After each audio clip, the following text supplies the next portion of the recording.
কিছুরই বাড়াবাড়ি ভালো নয়। এই যে খবরের কাগজগুলো আমায় বাড়িয়ে তুলছে, তাতে আমার খ্যাতি হয়েছে সন্দেহ নাই, কিন্তু এর ফল এখানকার চেয়ে ভারতে বেশি। এখানে বরং রাত দিন খবরের কাগজে নাম বাজতে থাকলে উচ্চ শ্রেণীর লোকেদের মনে বিরক্তি জন্মায়। অতএব যথেষ্ট হয়েছে। এখন এই সকল সভার অনুসরণে ভারতের সংঘবদ্ধ হতে চেষ্টা করো। আর এদেশে কিছু পাঠাবার দরকার নেই।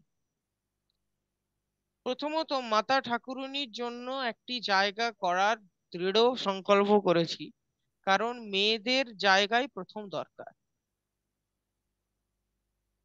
যদি মায়ের বাড়িটি প্রথমে ঠিক হয়ে যায়, তাহলে আমি আর কোনো কিছুর জন্য ভাবি না। আমি ইতিপূর্বেই ভারতবর্ষে চলে যেতাম, কিন্তু ভারতবর্ষে টাকা নাই। হাজার হাজার লোক রামকৃষ্ণ পরমহংসকে মানে, কিন্তু কেউ একটি পয়সা দেবে না। এই হচ্ছে ভারতবর্ষ। এখানে লোকের টাকা আছে আর তারা দেয়। আসছে শীতে আমি ভারতবর্ষ যাচ্ছি। ততদিন আচ্ছা, এখানে লোকের টাকা আছে আর তারা দেয় মানে উনি পাশ্চাত্য দেশের, মানে উনি যেখানে আছেন আমেরিকা বা ইউরোপে, সেই সেই সমস্ত লোকেদের কথা বলছে যে তাদের টাকা আছে এবং তারা দেয়। আসছে শীতে আমি ভারতবর্ষে যাচ্ছি। ততদিন তোমরা তোমরা মিলেমিশে থাকো। জগৎ উচ্চ উচ্চ নীতির জন্য আদৌ ব্যস্ত নয়। তারা চায় ব্যক্তি। তারা যাকে পছন্দ করে তার কথা ধৈর্যের সহিত শুনবে, তা যতই আশার হোক না কেন। কিন্তু যাকে তারা পছন্দ করে না, তার কথা শুনবেই না। এইটি মনে রাখো এবং লোকের সহিত সেই মতো ব্যবহার করো। সব ঠিক হয়ে যাবে। যদি শাসন করতে চাও, সকলের গোলাম হয়ে যাও। এই হলো আসল রহস্য। কথাগুলি রুক্ষ হলো, ভালোবাসায় ফল হবেই।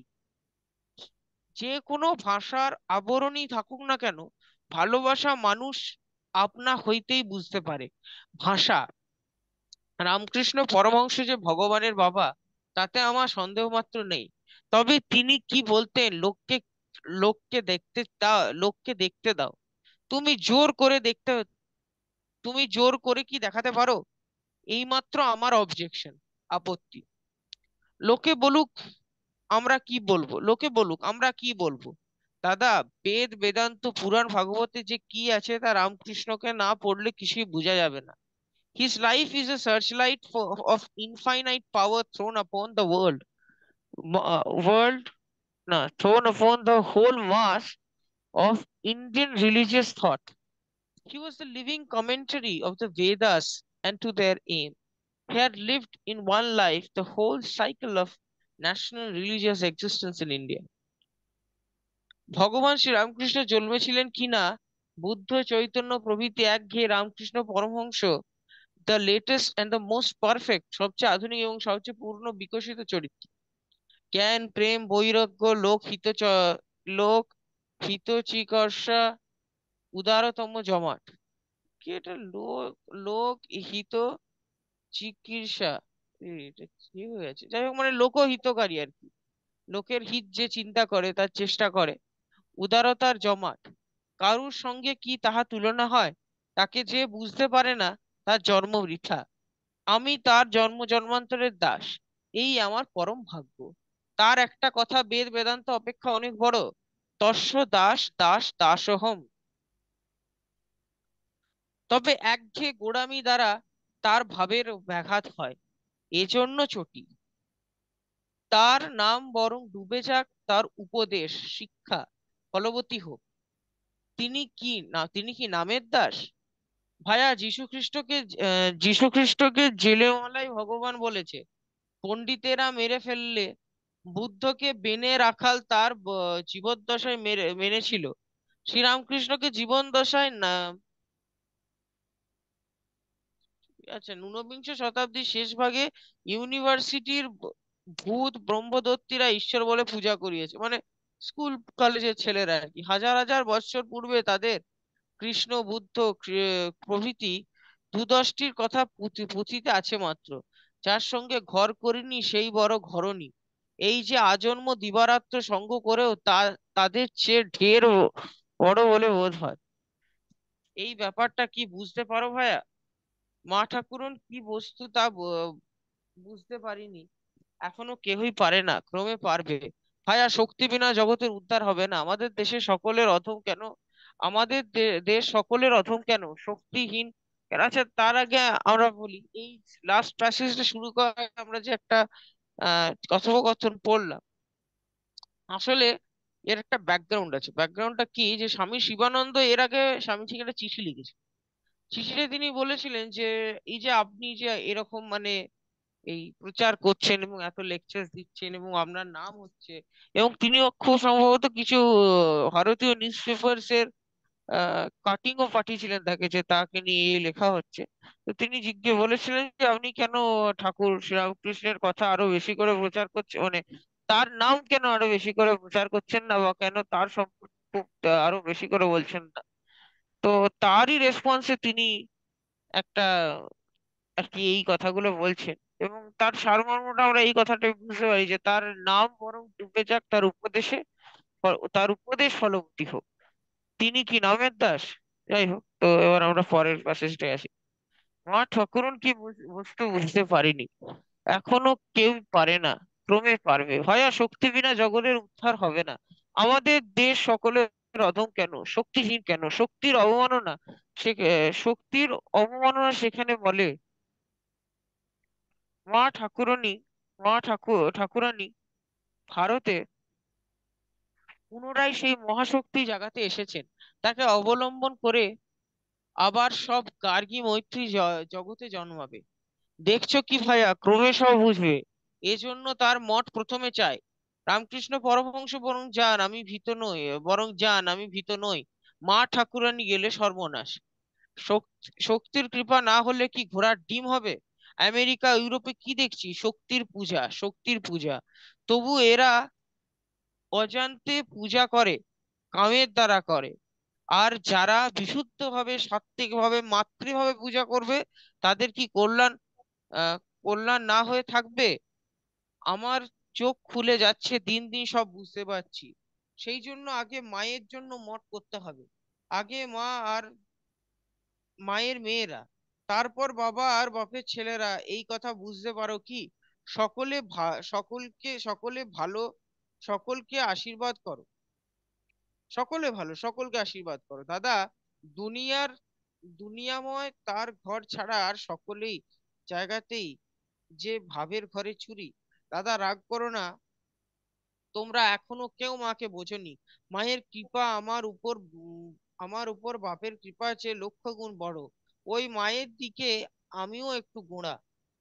মার হুকুম হলেই বীরভদ্র ভূত প্রেত সব মার হুকুম হলেই বীরভদ্র ভূত প্রেত সব করতে পারে। তারক ভায়া, শিবানন্দজিকে মানে আসল নাম মনে হচ্ছিল তারক। তো তারক ভায়া আমেরিকায় আসবার আগে মাকে আশীর্বাদ করতে চিঠি লিখেছিল। তিনি এক আশীর্বাদ দিলেন, আমি ছপ করে ফগার পার, এই বুঝো দাদা। এই এই ধরুন শীতে গায়ে গায়ে লেকচার করে করে লড়াই করে টাকার জোগাড় করছি মায়ের মঠ হবে। বাবুরামের বাবুরামের মার বুড়ো বয়সে বুদ্ধির হানি হয়েছে। জ্যান্ত দুর্গা ছেড়ে মাটির দুর্গা পূজা করতে বসেছে। দাদা, বিশ্বাস বড় ধন। দাদা, জ্যান্ত দুর্গার পূজা দেখাবো, তবে আমার নাম। তুমি জমি কিনে জ্যান্ত দুর্গা মাকে যেদিন বসিয়ে দেবে, সেই দিন আমি একবার হাঁফ ছাড়বো। তার আগে আমি দেশে যাচ্ছি না। যত শীঘ্র পারবে টাকা পাঠাতে পারলে আমি হাঁফ ছেড়ে বাসি। তোমরা জোগাড় করে এই আমার দুর্গা উৎসবটি করে দাও দেখি। গিরিশ ঘোষ মায়ের পূজা খুব করছে, ধন্য সে, ধন্য তার, তার কুল ধন্য। দাদা, মায়ের কথা মনে পড়লে সব সময় বলি, কে রাম, কে রাম, ও কো রাম। দাদা, ওই যে বলছি ওখানটাই আমার গোঁড়ামি। রামকৃষ্ণ পরমহংস ঈশ্বর ছিলেন কি মানুষ ছিলেন? যা হয় বলো দাদা, যা হয় বলো দাদা, কিন্তু যার মায়ের উপর ভক্তি নাই তাকে ধিক্কার দিও। নিরঞ্জন লাঠিবাজি করে, কিন্তু তার মায়ের উপর বড় ভক্তি। তার লাঠি হজম হয়ে যায়।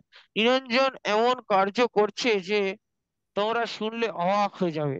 আমি খবর রাখছি, তুমিও যে মাদ্রাসীদের সঙ্গে যোগদান করে সে কার্য করছো, সে বড়ই ভালো। দাদা, তোমার উপর আমার ঢের ভরসা। সকলে মিলেমিশে চালাও হয়। মায়ের জমিটা যেমন করেছো, অমনি আমি হুফ করে আসছি আর কি। জমিটা বড় চাই, বিল্ডিং। আপাতত মাটির ঘর ভালো, ক্রমে ভালো বিল্ডিং, পাকা বাড়ি তুলবো, চিন্তা নেই। ম্যালেরিয়ার প্রধান কারণ জল। দুটো তিনটে ফিল্টার তৈরি করো না কেন? জল সিদ্ধ করে ফিল্টার করলে কোনো ভয় থাকে না। হরিশের কথা তো কিছু শুনতে পাই না। আর দক্ষ রাজা কেমন আছে? সকলে সকলের বিশেষ খবর চাই। আমাদের মঠের চিন্তা নাই, আমি দেশে গিয়ে সব ঠিকঠাক করব। দুটো বড় ফাস্টুডস ব্যাকটেরিয়া প্রুফ ফিল্টার কিনবে, জীবাণু প্রতিষেধক। সেই জলে রান্না, সেই জল খাওয়া, ম্যালেরিয়ার বাপ পালিয়ে যাবে। On and on, work work work, this is the only beginning. এগিয়ে চলো, কাজ কাজ কাজ, এই তো আরম্ভ। কিউ ঠিক কিউ কিউ ঠিক রীতি বিবেকানন্দ। এটা একটা অত্যন্ত, মানে কি বলবো, একটা উষ্ণ এবং পার্সোনাল একটা লেটার ছিল স্বামী শিবানন্দকে। এর পরের লেটারটা যেটা পড়বো সেটা খুব ইন্টারেস্টিং। সেটা ইজ কাইন্ড অফ, মানে কি বলবো, একটা রুলস এন্ড রেগুলেশনস, একটা দিক নির্দেশ মত বা মিশন কিভাবে চলবে তার নিরিখে। 1894 মঠে লিখিত। ওম নমো ভগবতে রামকৃষ্ণায়। হে ভাতৃবৃন্দ, ইতিপূর্বে তোমাদের এক পত্র লিখি। সময়াভাবে তাহা অসম্পূর্ণ। রাখাল ও হরি লখনৌ হইতে এক পত্র লেখেন। তাহারা হিন্দু খবরের কাগজরা আমার কুখ্যাতি করিতেছে, এই কথা লেখেন। ও তাহারা বড় আনন্দিত যে যে হাজার লোকে খিচুড়ি খেয়েছে। যদি কলকাতা অথবা মাদ্রাজের হিন্দু সভা করে রিজলিউশন পাস করিত যে ইনি আমাদের প্রতিনিধি এবং আমেরিকার লোকেদের অভিনন্দন করিত, আমাকে যত্ন করিয়াছে বলিয়া, তাহলে অনেক কাজ এগিয়ে যেত। কিন্তু 1 বছর হয়ে গেল, কই কিছুই হলো না। অবশ্য বাঙালিদের উপর আমার কিছুই ভরসা ছিল না, তবে মাঝরাতবাসীরাও কিছু করতে পারলে না।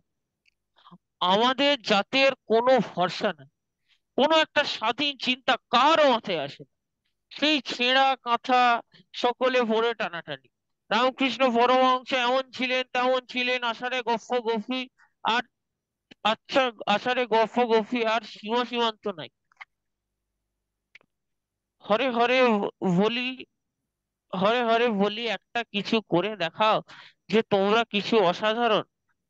কিছু অসাধারণ, খালি পাগলামি। আজ ঘন্টা হলো, কাল তার উপর ভেসু হলো, পরশু তার উপর চামড়া হলো। আজ খাট হলো, কাল খাটের ঠ্যাঙের রূপো বাঁধানো হলো। আর লোকে খিচুড়ি খেলে, আর লোকের কাছে আষাঢ়ে গল্প 2000 মারা হলো। চক্র গদা পদ্ম শঙ্খ, আর শঙ্খ গদা চক্র পদ্ম চক্র ইত্যাদি, একেই ইংরেজিতে ইউ ইউভেসিলিটি ইউভেসিলিটি, শারীরিক ও মানসিক বলহীনতা বলে।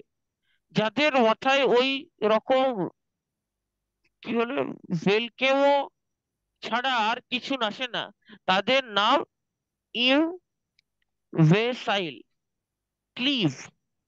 ঘন্টা ডাইনে বাজবে বা বাঁয়ে, চন্দনের টি মাথার ঠিক কোথায় পরা যায়, পৃথিবী 2 বার ঘুরবে বা 4 বার, ওই নিয়ে যাদের মাথা দিন রাত ঘামাতে চায়, তাদের তাদেরই নাম হতভাগা। আর ওই বুদ্ধিতেই আমরা লক্ষ্মী ছাড়া জুতো খেকো আর এরা ত্রিভুবনজয়ী, মানে আমেরিকার লোকেরা আর কি। কুড়েমিতে আর বৈরাগ্যে আকাশ পাতাল। যদি ভালো চাও তো ঘন্টা ফন্টা গুলোকে গঙ্গার জলে সোপে দিয়ে সাক্ষাৎ ভগবান নারায়ণের মানব দেহধারীর হরেক মানুষের পূজা করোগে। বিরাট, বিরাট তার স্বরূপ, তার বিরাট আর সরাট, বিরাট রূপ এই জগৎ, তার পুজো মানে তার সেবা, এরই নাম কর্ম। ঘন্টার উপর চামর চড়ানো নয়, আর ভাতের থালা সামনে ধরে 10 মিনিট বসবো কি আধ ঘন্টা বসবো, এ বিচারের নাম কর্ম নয়, ওর নাম পাগলা গারদ। ক্রোড় টাকা খরচ করে কাশী বৃন্দাবনে ঠাকুর ঘরের দরজা খুলছে আর পড়ছে, এই ঠাকুরের কাপড় চড়াচ্ছে, তো ওই ঠাকুরের ভাত, ওই ঠাকুর ভাত খাচ্ছেন, তো এই ঠাকুর আটকুড়ির বেটাদের গোষ্ঠীর পিন্ডি করছে। এদিকে জ্যান্ত ঠাকুর, ঠাকুর অন্ন বিনা বিদ্যা বিনা মরে যাচ্ছে। বোম্বাইয়ের ভেনেগুলো ছারভোকার হাসপাতাল বানাচ্ছে, মানুষগুলো মরে যায়। তোদের বুদ্ধি নাই রে, তোদের বুদ্ধি নাই যে এ কথা বুঝি, যে এ কথা বুঝিস আমাদের দেশে মহাব্যারাম পাগলা গারদের দেশ নয়, পাগলা গারদ দেশ নয়, আমাদের দেশে মহাব্যারাম পাগলা গারদ দেশ নয়। যাক, তোমাদের মধ্যে যারা একটু মাথাওয়ালা আছে তাদের চরণে আমার দণ্ডবত, এবং তাদের কাছে আমার এই প্রার্থনা যে যারা আগুনের মতো ছড়িয়ে ফুটছে, তারা আগুনের মতো ছড়িয়ে পড়ুন এবং এই বিরাটের উপাসনা প্রচার করুন, যা আমাদের দেশে কখনো হয় নাই। লোকের সঙ্গে ঝগড়া করা নয়, সকলের সঙ্গে মিশতে হবে। আইডিয়া, আইডিয়া ছড়া গায়ে গায়ে, আইডিয়া ছড়া গায়ে গায়ে, ঘরে ঘরে যা, তবে যথার্থ কর্ম হবে, নইলে চিৎ করে চিৎ হয়ে পড়ে থাকা আর তার আর আর মধ্যে মধ্যে ঘন্টা নাড়া কেবল রোগ বিশেষ। ইন্ডিপেন্ডেন্ট হ, স্বাধীন বুদ্ধি, স্বাধীন বুদ্ধি খরচ করতে শেখ, অমুক তন্ত্রের অমুক অমুক পটলে ঘন্টার বাঁকের যে দৈর্ঘ্য দিয়েছে তাতে আমার কি? প্রভুর ইচ্ছায় ক্রোধ, আহ, প্রভুর ইচ্ছায় ক্রোড় তন্ত্র বেদ পুরাণ তোদের মুখ দিয়ে বেরিয়ে যাবে, যদি কাজ করে দেখাতে পারিস। যদি 1 বছরের মধ্যে 2-4 লাখ চেলা ভারতের জায়গা জায়গা করতে পারিস তবে বুঝি, তবেই তোদের উপর আমার ভরসা হবে, নইলে ইতি। সেই সেই যে বোম্বে থেকে ছোকরা মাথা, আহ, সেই যে বোম্বে থেকে এক ছোকরা মাথা মুড়িয়ে তারকদার সঙ্গে রামেশ্বর যায়, সে বলে আমি রামকৃষ্ণ পরমহংসের শিষ্য। রামকৃষ্ণ পরমহংসের শিষ্য, না দেখা না শোনা এই চ্যাংড়ামি নাকি? গুরু পরম্পরা ভিন্ন কোনো কাজ হয় না, ছেলে খেলা নাকি? সে ছোড়াটা যদি দস্তুর মতো পথে না চলে, দূর করে দেবে। গুরু পরম্পরা অর্থাৎ সেই শক্তি যা গুরু হতে শিষ্যে আসে, আবার তার শিষ্যে যায়, তা ভিন্ন কিছুই হবার নয়। পুরোধা, আমি রামকৃষ্ণের শিষ্য, এ কি ছেলে খেলা নাকি? আমাকে জগমোহন বলছিল যে একজন বলে তোমার গুরু ভাই। আমি এখন আমি এখন ঠাউরে ধরেছি সেই ছোকরা, আমি এখন ঠাউরে ধরেছি সেই ছোকরা, গুরু ভাই কি রে? হ্যাঁ, চেলা বলতে লজ্জা করে। হ্যাঁ, চেলা বলতে লজ্জা করে, একদম গুরু বনবে? দূর করে দিও যদি দস্তুর মতে পথে না চলে। দস্তুর মতো পথে না চলে মানে হচ্ছে যদি ঠিকঠাক কাজ না করে, বেগরবাই করে, এরকম আর কি। ওই যে তুলসী ও খোকার মনের অশান্তি, আহ তার মন, তার মানে কোনো কাজ নাই। ওই যে তুলসী ও খোকার মনের অশান্তি, তার মানে কোনো কাজ নেই। ওই যে নিরঞ্জন, ওই যে নিরঞ্জনেরও তার, তার মানে কোনো কাজ নেই। গায়ে গায়ে যা, ঘরে ঘরে যা, লোকহিত জগতের কল্যাণ কর। নিজে নরকে যাও, পরের মুক্তি হোক। আমার মুক্তির বাপ নির্বংশ, আমার মুক্তির বাপ নির্বংশ, মানে তিনি আর কি বলছেন যে জগতের কল্যাণ কর, নিজে নিজে নরকে যাও, পরের মুক্তি হোক। আমার মুক্তির বাপ নির্বংশ। নিজের ভাবনা যখনই ভাববে তুলসী, তখনই মনে অশান্তি। তোমার শান্তির দরকার কি বাবাজি? সব ত্যাগ করেছো, এখন শান্তির ইচ্ছা, এখন শান্তির ইচ্ছা, মুক্তির ইচ্ছাটাকেও ত্যাগ করে দাও তো বাবা। কোনো চিন্তা রেখো না, নরক স্বর্গ ভক্তি বা মুক্তি সব ডোন্ট কেয়ার। আর ঘরে ঘরে নাম দিও, নাম বিলিও দেখি বাবাজি। আপনার ভালো কেবল পরের ভালোই হয়, আপনার মুক্তি এবং ভক্তি পরের মুক্তি ও ভক্তিতে হয়।